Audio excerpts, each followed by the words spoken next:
Awas, di belakang. Subscribe channel ini sebagai bentuk dukungan dan supaya kalian gak pernah ketinggalan cerita-cerita seram lainnya. Subscribe itu gratis, jadi pencet tombolnya sekarang. Assalamualaikum warahmatullahi wabarakatuh. Balik lagi di segmen Bacem, bacain cerita mistis. Masih bareng gue Didit.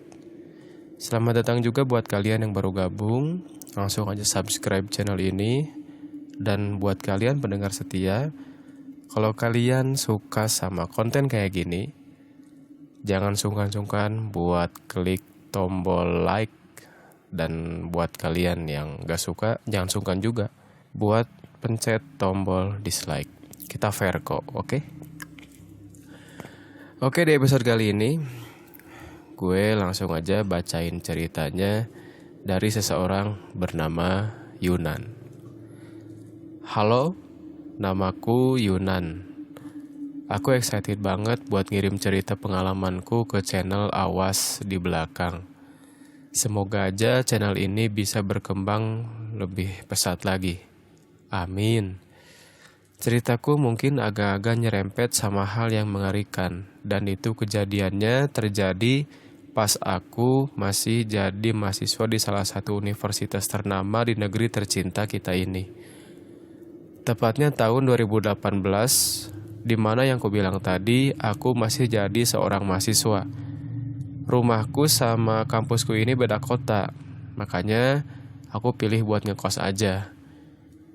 Kejadiannya bermula ketika di kampusku ini geger penemuan mayat laki-laki yang tewas diduga karena bunuh diri. Aku masih ingat, waktu itu aku baru aja beres kelas. Pas jalan keluar kelas tuh, semua mahasiswa udah kayak pada penasaran gitu. Mereka gerombolan pergi ke suatu tempat gitu. Aku ikutin aja arus mereka. Ternyata mereka semua berarah ke satu titik yang sama, yaitu arah belakang gedung Fakultas Informatika. Sampai di sana aku kaget banget. Soalnya ada tubuh manusia yang udah ngegantung di dahan pohon. Di lehernya ada tali. Beberapa orang lagi evakuasi mayat itu. Aku sendiri gak tahu persis itu siapa. Awalnya aku pikir, mungkin aja itu seniorku atau mungkin teman seangkatanku. Tapi yang jelas, aku agak-agak ngeri pas lihat ke arah tangan kanannya yang udah berlumuran darah. Setelah yang ngeevakuasi susah payah ngebuka tali yang kelihatannya kuat banget, mayat itu akhirnya bisa dievakuasi. Orang-orang yang udah ngerumunin ngebuka jalan. Dan pas jenazahnya itu digotong, aku bisa ngeliat dengan jelas. Jadi aku tuh berdiri pas orang-orang itu ngebuka jalan. Nah, aku berdiri di pinggirnya itu. Jadi mukanya itu jelas udah pucat banget. Dan yang paling ngebuat aku gak bisa natap lama-lama adalah mata jenazah itu tetap melotot. Setelah jenazah dibawa ke RS terdekat pakai ambulans kampus, barulah semua mahasiswa ngebubarin diri dari TKP. Aku sendiri mutusin buat pulang aja waktu itu. Aku ambil motor di parkiran, keluar area kampus. Nah, baru ngejauh dari kampus dan belok di belokan pertama menuju menuju kosan. Di depan toko kue, itu aku ngelihat ada cewek pakai baju SMA. Masih ngegendong tasnya lagi duduk meluk lututnya sendiri. Dari jauh, kelihatan dari bahasa tubuhnya itu si cewek kayak gelisah banget. Rambutnya udah agak kusut sih. Bandana warna pink yang dia pakai juga udah miring-miring.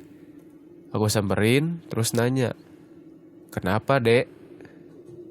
Belum sempat jawab, cewek itu berdiri dan bilang, "Boleh minta tolong gak, Kak?" "Minta tolong apaan?"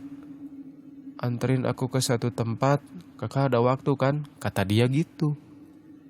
Ya denger melasnya dia, spontan aku iyain. Aku langsung setuju buat ngebantu dia. Pas tahu aku iyain, kelihatannya dia senang banget waktu itu. Aku persilakan dia buat naik motor, terus jalan ke suatu tempat yang cewek itu tunjuk. Di jalan, setelah ngobrol, aku tahu namanya Anjani. Dia ternyata siswa di sekolah yang gak jauh dari kampusku. Dan dia pengen aku anterin ke suatu tempat di dekat sekolahnya. Sampai di tempat yang ditunjuk sama dia, aku agak mulai gak enak hati nih. Dalam hati, kenapa sih ini orang? Soalnya dia itu ngarahin aku ke salah satu kebun pinggir sawah yang letaknya itu gak begitu jauh dari sekolahnya. Ngapain sih kesini? Aku sedikit ketus sekaligus waspada pas baru turun dari motor waktu itu. Anjani gak jawab. Dia cuma nunjuk ke satu arah di dalam kebun. Ya aku refleks nengok dong. Apa gak ada apa-apa pikirku.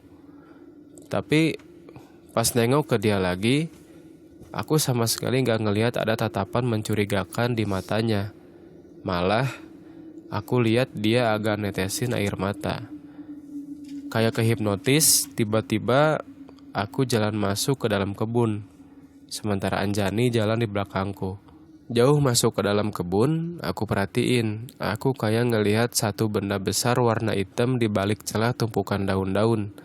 Dan setelah aku deketin dan nyingkirin daun-daunnya, ternyata benda hitam itu tuh koper. Di deket koper itu, samar-samar aku nyium bau anyir darah. Spontan dong, aku nengok ke si Anjani yang ada di belakangku. Tadinya sih cuman buat nanya kayak, ngapain sih kesini? Gitu lagi. Tapi pas aku nengok, cewek yang aku temuin di deket kampus itu udah gak ada. Udah gak beres nih. Ya udah aku buru-buru cabut aja dari tempat itu.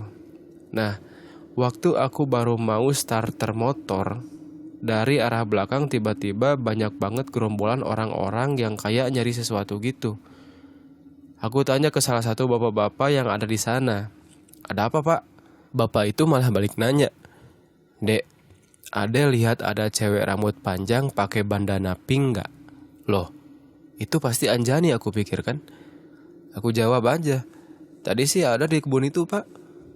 Aku sambil nunjuk kebun pinggir sawah itu. Tapi gak tahu kenapa dia tiba-tiba hilang, Pak. Gak tahu juga. Gak pakai jawab, si bapak lari ke arah bapak-bapak yang satunya lagi, yang pakaiannya agak rapi dari yang lain. Bapak yang tadi itu teriak, Pak RW di kebun itu, Pak RW. Gitu katanya. Refleksi bapak yang dipanggil Pak RW tadi nurutin apa kata temannya itu. Ya aku penasaran dong, aku cabut lagi kunci motor, terus ngikutin mereka ke kebun itu lagi. Sampai di kebun, ternyata mereka semua jalan ke titik yang sama, ke titik yang mana di situ ada koper yang aku temuin tadi. Karena makin penasaran, aku ngikutin Pak RW aja ngedeketin koper itu. Dan pas koper itu dibuka, di situ lututku kayak lemes banget, kepala tiba-tiba pusing karena ternyata yang ada di dalam koper itu adalah mayat manusia yang, maaf nih, udah terpotong-potong. Dan pas aku lihat lebih jelas, di bagian kepalanya rambutnya itu panjang. Dan dia masih pakai bandana warna pink. Waktu rambutnya itu disingkapin ke pinggir gitu, aku makin gak kuat. Aku pingsan setelah ngelihat itu mayatnya Anjani. Dalam kondisi pingsan itu, aku ingat banget, aku kayak masuk ke dalam mimpi. Di sana, gak tahu kenapa, tiba-tiba aja aku ketemu sama Anjani, terus sama cowok yang bunuh diri di kampus. Mereka gandengan tangan sambil bilang makasih. Aku sendiri masih percaya gak percaya gitu ngalamin itu semua. Semuanya terjadi gitu aja dan memang nyata kealamin sama aku sendiri. Dan aku juga gak terlalu mendalami motif apa yang membuat Anjani terpotong kayak gitu. Dan aku juga gak mau terlalu mikirin apa hubungannya bunuh dirinya si cowok sama kematian Anjani. Yang jelas, yang aku alami itu ketika arwahnya Anjani nuntun aku buat nemuin jenazahnya yang udah sangat mengenaskan. Anjani, selamat jalan. Semoga kamu dan orang-orang yang bernasib sama sepertimu di luar sana amal ibadahnya dapat diterima Allah Subhanahu wa Ta'ala. Amin. Sekian cerita dari aku. Semoga nggak melulu dapat kesan horornya, tapi juga dapat pelajaran berharga di baliknya. Thanks. Aduh. Baik, terima kasih kepada Bang Yunan udah ngirimin ceritanya. Next, sampai ketemu lagi di episode selanjutnya. Dan buat kalian yang punya cerita horor, kirim ke email kirimceritahoror@gmail.com atau DM IG ke @ai_farmade. Gue akhiri. Assalamualaikum warahmatullahi wabarakatuh. Awas, di belakang.